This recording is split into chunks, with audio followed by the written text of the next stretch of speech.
Good day and welcome to another episode of Skytale Insights. Very excited about today's episode as we welcome Colin Carr, founder and CEO of CARR, which is a leading provider of commercial real estate services focused specifically, and this is important, in the healthcare space. Colin, thank you so much for being here today. I don't know if you'd mind giving a little bit more background and vantage point on yourself and CARR itself before we get going. Yeah, well, first of all, thank you for having me. My background is pretty streamlined. I've been doing real estate since I was 19 years old.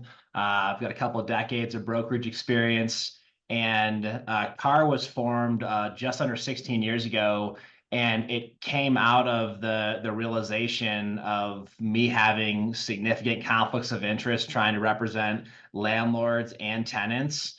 And it also came out of the revelation of just how much tenants were being taken advantage of by landlords when they were going after these transactions by themselves. And it didn't matter whether it was a new transaction or a lease renewal or they were scaling.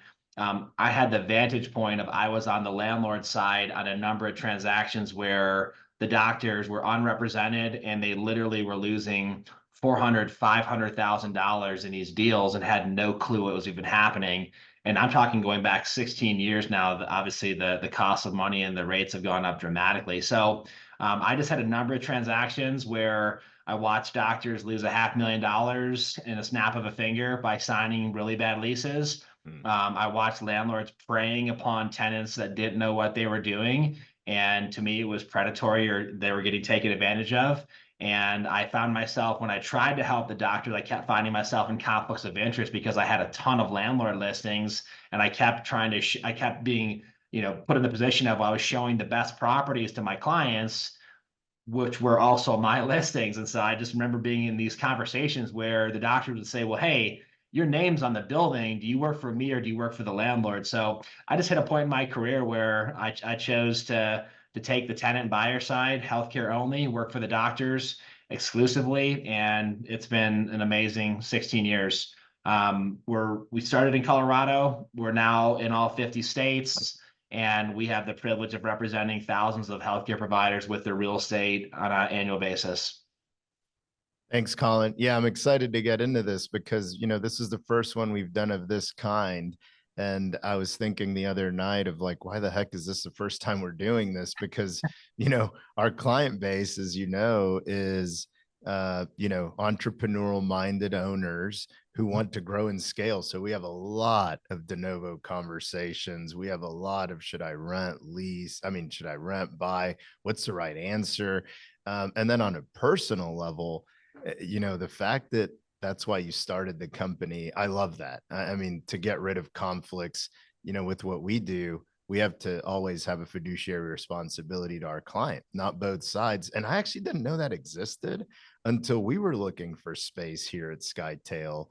And someone told me like, hey, just so you know, the people you're working with are representing both sides on this building and that one and that one and that one.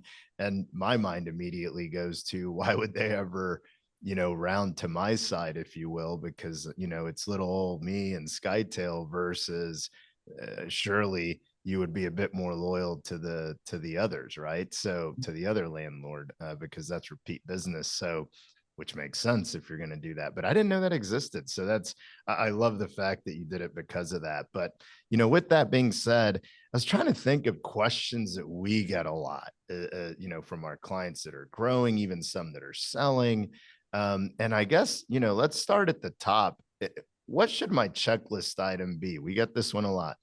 Should I buy or should I lease? How should they think about that? Yeah, that's a great question. And that is one of the top questions that we get asked on literally a daily basis. And I'll give a quick disclaimer. I know that there's certain people that are predisposed to saying you should always do this or always do that. If you're in an organization, that's your philosophy and you've fully vetted it out, I'm not going to tell you how to run your organization.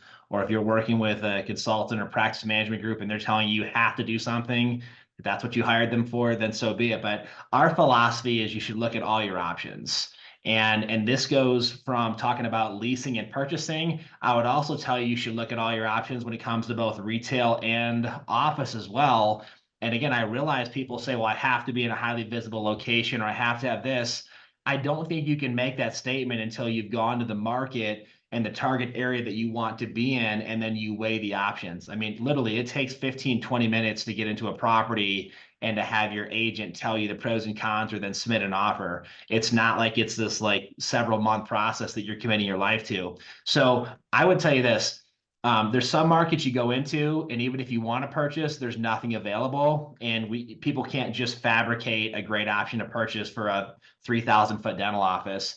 Other markets you go into, there's going to be several options. There might be land available to build your own property, etc. So the best way to do it is you go to the market, you look at all your options, and then you negotiate simultaneously with 3 or 4 landlords or sellers under a non-binding basis. You're not submitting a contract to where if they sign it, you're locked in and you're moving forward in the legal process. Your agent's submitting offers for you, going back and forth with different landlords, different sellers. And at the end of the day, the numbers and the quality of property are going to help make this decision for you. If the option to purchase is dramatically inferior, it's an antiquated building, it's not in a good location, it really doesn't matter how cheap it is at that point or how much you'd save, because it's going to hurt your primary business, being a dental office or whatever type of practice you have. If the property is in a great location, it's high quality, you'd be proud to be there not only now, but in 10, 15 years, then it's going to come down to the numbers. Oftentimes, when you're looking at owning real estate, especially commercial real estate, it will cost you more to own than it will to lease, but you're picking up a lot of additional benefits. Every month you cut a check either to a landlord or to a mortgage company. If it goes to the mortgage company, just like for your house, every month you're paying down principal. Commercial loans also are typically 15, 20 years. You can go 25 years in an SBA, but a standard commercial loan for real estate is usually 15, 20 years. So you're paying down more principal per month on a commercial loan than you would on a residential typically. And then also, commercial real estate or investment real estate allows you to depreciate the value of the property minus the land. So you can pick up some very significant tax deductions. And there's things right now with bonus depreciation that have been around for several years. We won't get too far off in the weeds, but your CPA or your advisor can help you with that. But it's very possible to purchase a building and get a several $100,000 write-off in the first year that you buy it, or you can spread it out over a couple of years. And so it's not uncommon to have people purchase real estate and then wipe out a significant amount of their tax liability for a year, 2 or 3 years by doing something they had to do anyways, which was choose a location. So cash flow per month, what's the payment to lease versus purchase? What does it look like after you pay down principal with the ownership? What does it look like after tax deductions and depreciation? What does it look like if you factor in even a modest amount of appreciation over the next 20 years? And when you run those numbers, you're going to be able to tell quickly either I can afford it, it's too expensive, I don't think I want to be here in 5 or 10 years, I might want to expand, so I don't want to lock myself in. All these variables go into it, but it leads you down a path to where you have all the information you need to make an informed decision. And that's ultimately how you get there. We're not guessing if there's a good option or not. We know unequivocally either it works or not from a perspective of location, quality, etc. And then the numbers ultimately typically make the final decision for you, but it gives you the opportunity to at least say yes or no if you want to be there.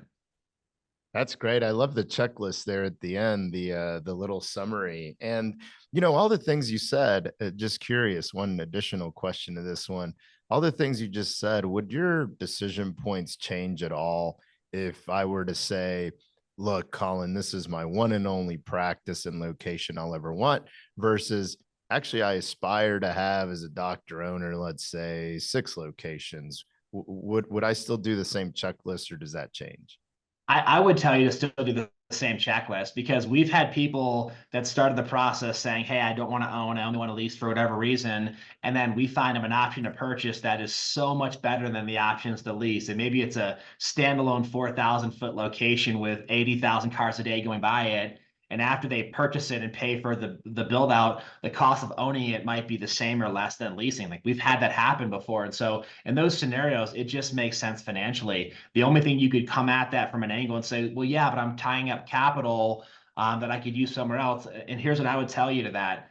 most lenders would love to have you have more assets. And if you own commercial real estate and you've got, a couple $100,000 of equity and it's appreciating every year and your net worth goes up every month that you make a payment to them because you're paying down principal, I believe that puts you in a stronger position financially. If on your balance sheet, personally, or your personal financial statement, you got real estate holdings to the tune of a couple 100,000 in equity here, or $1 million here, et cetera, I don't think that puts you in an inferior position to get more financing in the future. And a lot of lenders will tell you, we love real estate because it's a hard asset that's insured, it's not going anywhere. And if times do get tough, that's one more thing for the lender to look at as far as collateral for them getting whole. So I'm a big fan of owning real estate if it makes sense. I don't believe in owning real estate if it doesn't make sense. But if it's me, I'm going to look at real estate ownership in every transaction that I do. Very good. And now, for those DSOs or MSOs that have already gone through it, they didn't listen to your checklist, what are some mistakes or pitfalls that you've seen them make? So if we're talking about group organizations, those mistakes are similar sometimes to like individual practices, but I'll start from the perspective of what I see a lot of groups doing. A lot of groups will choose, we have to get open or we have to close in this transaction as fast as possible. And they will bypass a good real estate evaluation process, thinking that it's going to slow them down, and it doesn't slow them down in the vast majority of scenarios. You might decide I'm going to purchase the practice in an acquisition, but you should still look at the lease and see how it compares to the market, and you should know what your opportunity is in the future to renegotiate that. A lot of DSOs or MSOs, when it comes time for lease renewal, they'll just sign off on whatever renewal option the landlord gives them because they'll say, we like the location, we're profitable, and they don't realize that they're forfeiting or giving up typically a couple $100,000 in the terms of lower lease rates or concessions like free rent, money to improve your space, etc. I know several like larger DSOs that don't negotiate for TI allowance or free rent on renewals because they think that it's just going to raise the price of the real estate, and that's not true.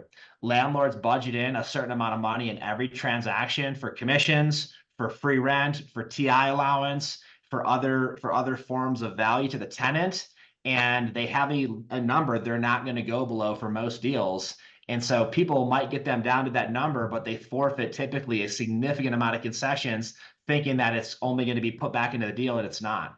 You can take a landlord that won't go below, let's say, $30 a square foot, but they'll still do $30 a square foot with 4 months free, with a certain amount of TI allowance to renovate, with a lower annual increase and a number of other concessions. And a lot of these DSO and MSOs are just trying to push through these deals as fast as they can to keep the practice in the location. They'll say things like, well, we don't want to jeopardize the deal. You're not jeopardizing the deal by looking at the numbers and figuring out how you can save 200 grand. You're being a really good steward. And the difference is this: if you think Starbucks or Chipotle or any large national retailer is just signing off on a renewal, you are incorrect. And I know that because I've done those deals personally. We have people on our team that have worked for those companies in the past. We know the attorneys that work for those companies, and those companies hammer landlords on lease renewals. They do not accept the first offer. They do not just sign off on things. And so, that's another area where a lot of these guys are just thinking about securing the location. It's already secure.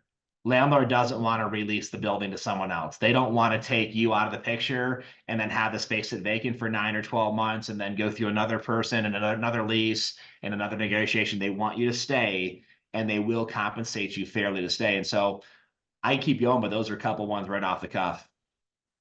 That's great. And at the beginning, you mentioned, there's a difference with some similarities between groups, like the ones you were talking about, DSOs, MSOs, insinuating, I think we were talking about larger groups.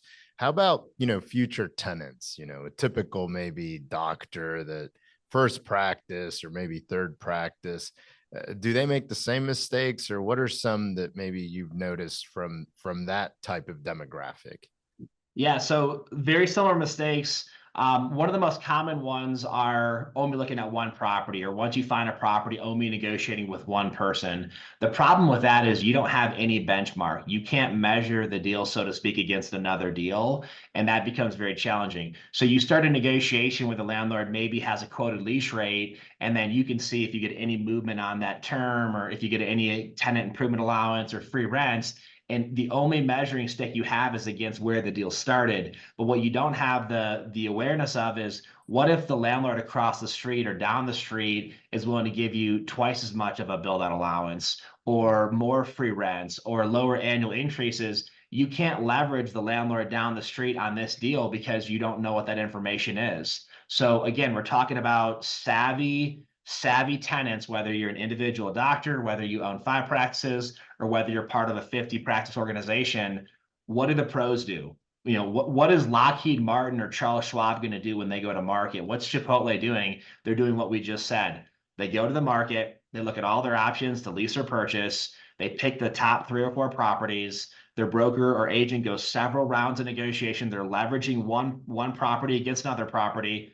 They're doing it respectfully, but if they find a property they like and the terms are inferior, they'll just have an honest conversation and say, landlord number one, your lease rate's $5 a foot higher than the other 3 options, and yet your TI allowance is lower as well. So we can't afford to make this decision. If you want to stay competitive with us, we'd love to continue the negotiation, but we've got to get movement in these areas because we have to do the best with what we have. And just like you wouldn't overpay $20,000 if you were buying the same Ford F-150 from 2 dealers, you would pick the one that's more competitive. You're not competitive right now. And so, having an agent or broker understand how to create posture, what it means to have strategy based upon having multiple options, that's a huge one. And then the other one very quickly is, you can't tell landlords your motivations, or that you don't want to move, or you'd like to stay in the space you're already in. The second you communicate some of those things to landlords, they are going to hammer you, and they're not going to give you anything near they would give you if they thought that they might lose you or wouldn't win the deal. So a lot of times doctors are straight shooters, which is great. I believe in being honest and integrous in all that you do, but you cannot be playing a game of poker with the landlord and show them your hand and expect them not to capitalize on that. You've got to keep a very firm poker face. You've got to have options. You've got to have someone helping you with it. And a lot of doctors just walk right up to the landlord, tell them exactly what they want to do or why they want to do it. And the landlords will, pat them on the shoulder and say, thank you. And as the landlord walks away, they say to themselves, I just saved myself 300 grand because I'm not doing anything for this person because I don't have to. So that's fascinating, actually. So play a little poker with the landlord is what I heard. So on that side of it, how should I think about a landlord? I've actually not thought about that before, but you mentioned, hey, if you say this to the landlord, this is what they're going to get out of that. And I guess that's a good point. They're on the opposite side of the table as I am if I'm looking for a space. Could you get into that a little bit? Like, what's a landlord like? Get into the psychology of them a little bit if I want to deconstruct them. Yeah, so I have a very good peripheral into this because I've worked for some of the largest healthcare landlords in the country. Going back to right before we started our company CARR, I'm working for the largest medical REIT in the world. They own Class A medical buildings all over the country. And I'm talking to the asset manager in a different state, and we're going through the rent roll, looking at each tenant's lease, when they're coming up for expiration, how much time they have. And so we get to this one tenant, and the landlord representative says to me, hey, Colin, have you met with the doctor? Yes, I have. And then he proceeds to ask me these questions. Does he have a broker? No. Does he know the market? No. Is he willing to move? No. The landlord says to me, great, go back to him at this rate. And the rate was like $8 a square foot higher than we were advertising the property at. All right. And so if this guy would have just gone and gone to the website or picked up a brochure, he would have seen we're marketing at $24 a square foot. He was already paying like 27 or 28, and the landlord goes, great, go back to him and bump his rent even higher. And I had a pause for a second. And I said, hey, listen, I get the idea of making money, but this feels a little egregious or predatory. And he literally says to me, either get the job done or I'll find someone who will. And he hangs the phone up on me. And so I go about my business. I go and do the deal. The doctor signs off on it, has no clue that he's $8 or $9 a foot above market, has no clue he just lost $400,000 over the next 10 Oh, years, and sends it into the landlord, and we're about our business. We're on to the next transaction. Now, someone might hear that and say, well, man, that's wrong, or that's not how it should be. I'll put it back in your court, and I'll give you two quick questions as the other side of the transaction. If you're a doctor and you own your house and you're getting ready to sell your house and it's worth 800,000, and your broker says, hey, there's a couple buyers that I think would pay $1,100,000 or $1,200,000, are you going to say, you know what, no, like that's too much, sell it for 800,000, I do not want to make an extra $300,000?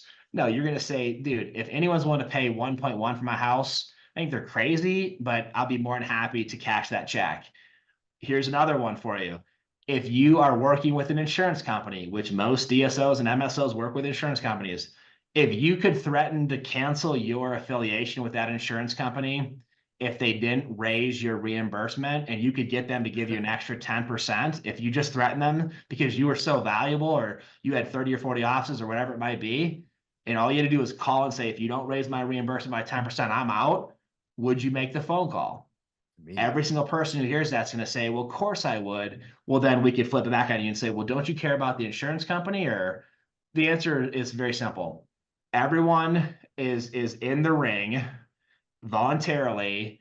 And if you don't want to put your hands up to defend yourself, or if you want to let the other person hit you really hard, like that's what's happening. So, the doctors aren't looking at it that way. The landlords, they'll be respectful. They'll treat you with honor and dignity while they take you for 400 grand. They'll even send you a Christmas card or take you golfing and say, I love you, you're one of my favorite tenants. They'll become a patient. Like that's my favorite one. I'm not exaggerating. We've had hundreds and hundreds of clients who will say, but the landlord's my patient. We'll say, well, of course they are. If they give you $400 a year as a patient, they can overcharge you by 15 grand. Like it's a pretty sweet. They spend 5,000 over 10 years and you pay them 180. Like that's a pretty sweet return on investment. So I would definitely be a patient of any practice if that was the return they gave me. I it, mean, yeah. yeah. No, those are great parallels. I'm glad you ended it that way with, it's actually not predatory. It's on each of us to educate ourselves. And you gave the example of the house. And I thought that was a really good one. And same with the insurance reimbursement. I'd be on the phone immediately. And maybe that gets into a little bit of, I mean, I know here, for example, we talk a lot with our clients about get the right team around you to succeed while you're building your business. Absolutely. But a lot of what you said also hit home on the investment banking firm side of the business, which is, we do this every day. We know the buyers, we know the value, we know what's market, we know what's not market. And absolutely, if I'm a buyer, I'm going to pay what I want to pay for your organization, right? Not necessarily what we think that you would command at market in a full process. And so a lot of what you said resonated. And I was thinking, okay, what Colin is saying is educate yourself. And how do you educate yourself? I mean, unless I'm going to do a bunch of deals like Colin, it means that I need a firm like CARR or CARR itself. Can we get into that a little bit? I mean, some of the things that I've heard you say, obviously the checklist at the beginning of do I rent and buy, very valuable. You mentioned, negotiations and things of that nature. A lot of the questions we get are things around site selection. How much should I pay for rent as a percentage of revenue, so on and so forth. And so could you maybe talk a little bit about that? So if we work together, there's a negotiation piece, so on and so forth. Like what would a potential client expect if we're talking about arming myself with the best team to get the best outcome, not just from a dollar perspective, but am I in the right place? Are these the right patient base demographic that I need? Could you maybe bring that to life a little bit, Colin? Yeah, absolutely. So if we're talking with an individual doctor who's, whether it's their first location or a relocation, we've got to understand, first of all, how much money we have to work with, because they might say, I want to do 12 ops and I want to have 5,000 feet. And we will tell them, just to pay for the build out, you're going to use your entire loan and not have any money left over for equipment or technology. So we've got to understand what's the budget we're working with. Who are you working with on the lending side? How much are you pre-approved for? And then that helps us to determine if the size they're talking about is going to be feasible or not. Some markets are very different than other markets. And so, we might be going into a market where the average lease rate is going to put the rent around 7,000 a month for a 2,500 foot space. And then a market down the street, because it's more in demand or has lots of inventory, or maybe it's newer, it might be $11,000 for that same space. They might have a rent cap with the lender as well, and they can't, the lender won't approve a number over a certain, monthly rent. So we've got to know, what are we working with as far as total loan? What are the rent caps? And then we get into concepts like, where do you want to be located? Anything that you want to look at for demographics or competition, and then we're narrowing things down. Then when we go to market, we do what we talked about earlier. We'll look at office and retail, leasing and purchasing, and sometimes there's everything available. Other times there's no office or there's no retail, there's no purchases. And so we can't fabricate options out of nowhere. We show you the best of what's available in the current market. Then we select the top 3 or 4 properties, negotiate simultaneously, and then we're starting to engage architects and contractors, figuring out, what do you see inside the space that we're not seeing, or to verify that the zoning works right here in this property. It says it does, but please verify that with the building department, because it's not always accurate online, or they change things. You look at things like, hey, there's an electrical panel on the back of the space, but is there actually power on the inside of it? So you're engaging people that are really good at what they do. And then eventually you get to a lease, you've got a really good real estate attorney. If there's considerations with your accountant or CPA for deductions, they can help you decide on how much capital equipment to purchase now versus next year, whatever it might be. And so you're doing exactly what you just said. Is you've got the best people in every category. I know it's cliche, but it is like the chain, and it's each link is important to the next one. If you don't have the right financing, it can mess the project up. You get a really bad contractor or a really bad architect, and they don't do what they're supposed to do, they can delay the project by 6 months or put you way out of budget. And so you've got to have all the people that are on the team talking to each other. Each person is peripherally aware of what's going on with the other person, but they're doing their job. I don't need to be an attorney. I don't need to be the CPA, but I know enough to say, hey, that sounds good, or we might want to talk to someone else. So the team is paramount. Yeah, it sounds like it. And from a cost and time perspective, does engaging with someone like that, does that take a lot longer to get things done? Is it a lot more expensive for me? Or, I'm assuming there's some sort of process that inherently there's efficiency in that. Yeah, so it will take you an extra couple calls or meetings to establish your team, but you're going to have those meetings one way or the other. You're going to have to choose the architect or contractor or attorney or equipment supplier at some point in time. If you want to try to do any of those things by yourself, you can.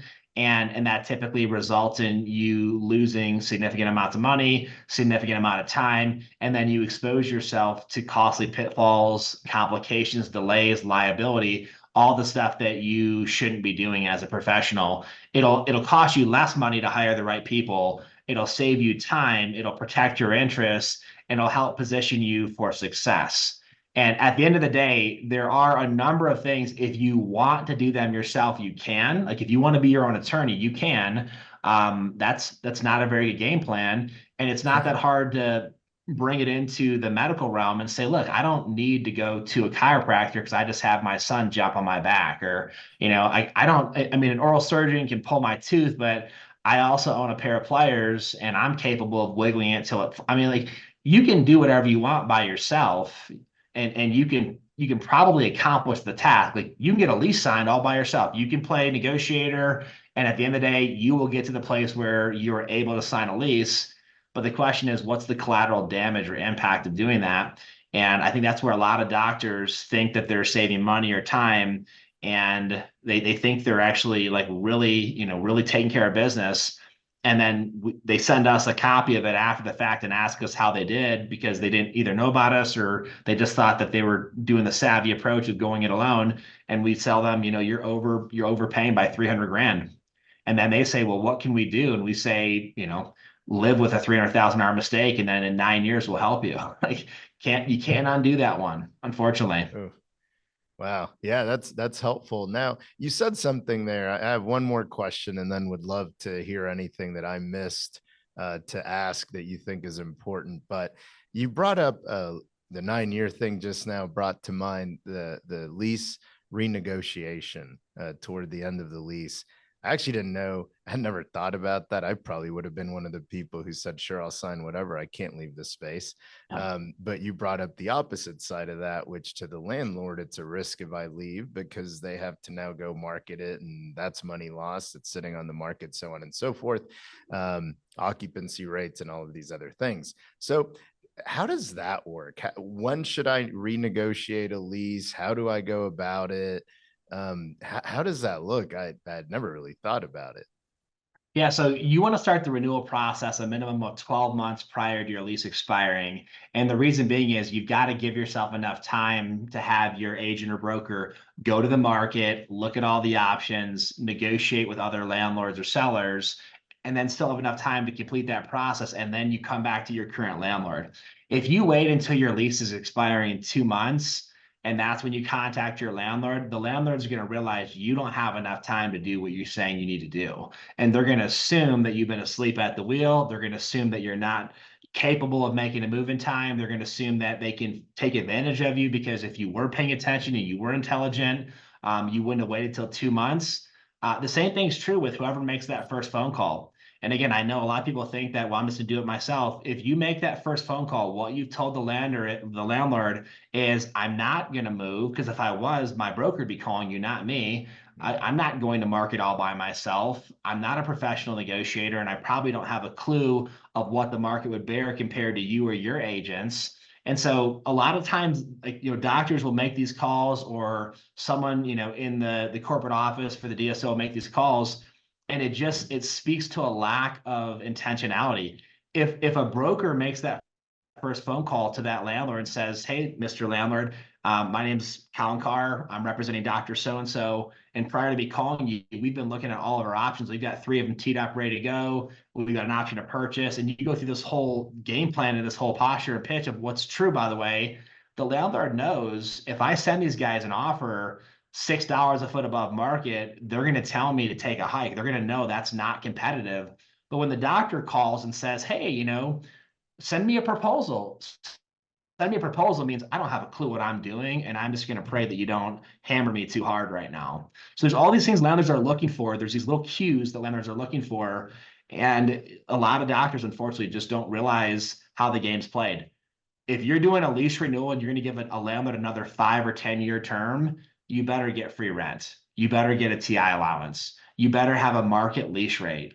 I mean, like, think about this. If you don't get those things and you just roll over, the landlord just saved hundreds of thousands of dollars compared to what it would cost them to do a brand new deal. I'm not saying you're going to get terms as competitive as a brand new tenant, but you should not be leaving a couple $100,000 on the table. You should make the landlord work for that renewal. They're going to save a ton of money by renewing you. That's their favorite transaction in all real estate, is the lease renewal. They at least need to give you something in the form of concessions and terms for you to say, sure, I'll give you another 5 years or 10 years. I'm going to commit to paying you another $800,000. You really need to make sure you're getting something in exchange for that. That's great. Their favorite transaction is the lease renewal. I mean, that really kind of hammered it home. Um, thank you, Colin. Is there anything that you want to share, or that I forgot to ask and we didn't touch on, that you think is important for the audience? Yeah, the only other thing that I would hit on is a lot of times people, this type of a conversation will wake them up, and then the only real impediment, they'll say, well, either I don't know who to call, I don't know who to find, or they'll say, I don't have the money to spend on this right now. And so the second part of that is the easiest part to address. Commissions in commercial real estate are paid by the landlord or seller 99% of the time. So just like residential, when you go to purchase a home, the seller of the house usually has commission set aside for their agent, the listing agent, and they have half that commission set aside for the buyer's agent because they want to entice buyers. And that's been the standard for 100+ years.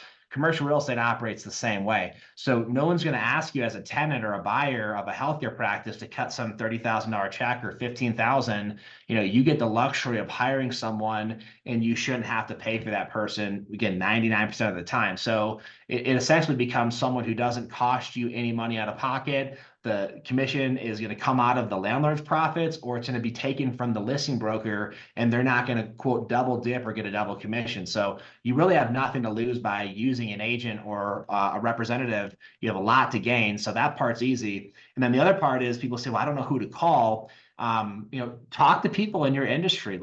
Ask people, hey, who do you know that does a great job representing healthcare providers? Certainly, you can search online. You can use keywords for whatever your business is, etc. But you'll be able to figure out a couple options within a short period of time, like you can for a lot of things. And then just you do have to invest a 10 or 15-minute meeting or conversation.